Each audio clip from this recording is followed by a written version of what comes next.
Good evening, everyone. For this week's discussion on liberty and freedom, I read two articles, one from Gregory McNamee of Freedom and Liberty, and the second, Liberty and the People in Republican Rome by Elaine Fantham. Jean-Jacques Rousseau wrote that humans are free, but are everywhere in chains. This, of course, was part of Rousseau's social contract.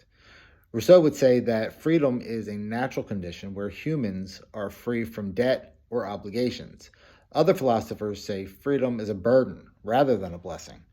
According to Gregory McNamee, freedom is closely linked to the notion of free will. To be autonomous and self-governing is to be free. Also, according to McNamee, liberty is not inborn, but instead is permitted by a set of laws or customs.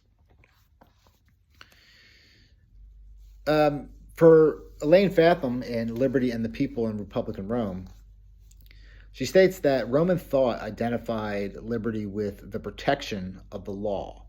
Roman philosopher Cicero defines a people as one bound by agreed upon set of laws and shared interests. According to Fantham, liberty surely consists in the degree of the citizen autonomy. In early Republican Rome, citizens had been nominally free under the kings, but later the historian Pliny the Elder describes forced labor that stripped citizens of their freedom. The task of digging the great ditch Cloaca Maxima drove Roman citizens to attempt suicide rather than endure the toil. So much so that Tarquin decreed that suicide should be stripped and publicly exposed.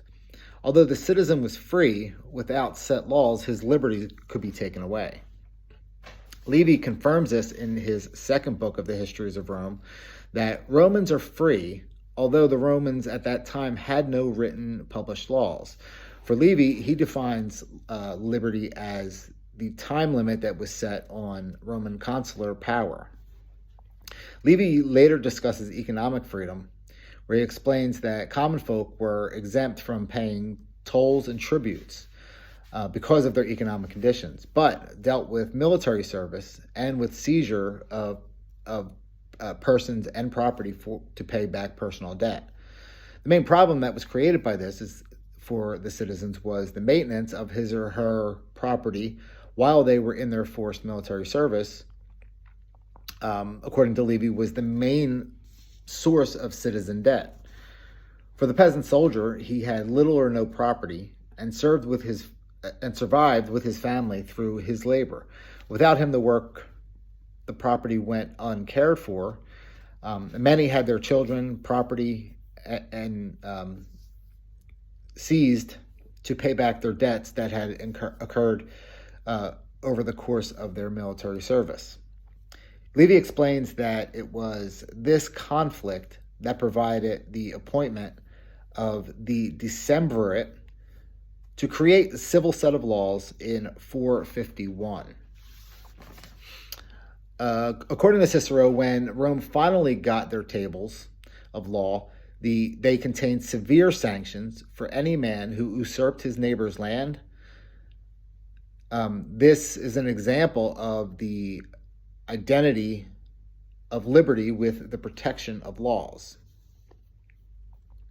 For Cicero, the tabulation of laws was a landmark defining the people's commonwealth. Rousseau believed that freedom is realized by what he called the general will. All of us being free at once, recognizing that personal interest is best achieved through the pursuit of common good. For Rousseau, no one was free unless everyone is free. And that, according to him, is what gives us liberty. Thank you.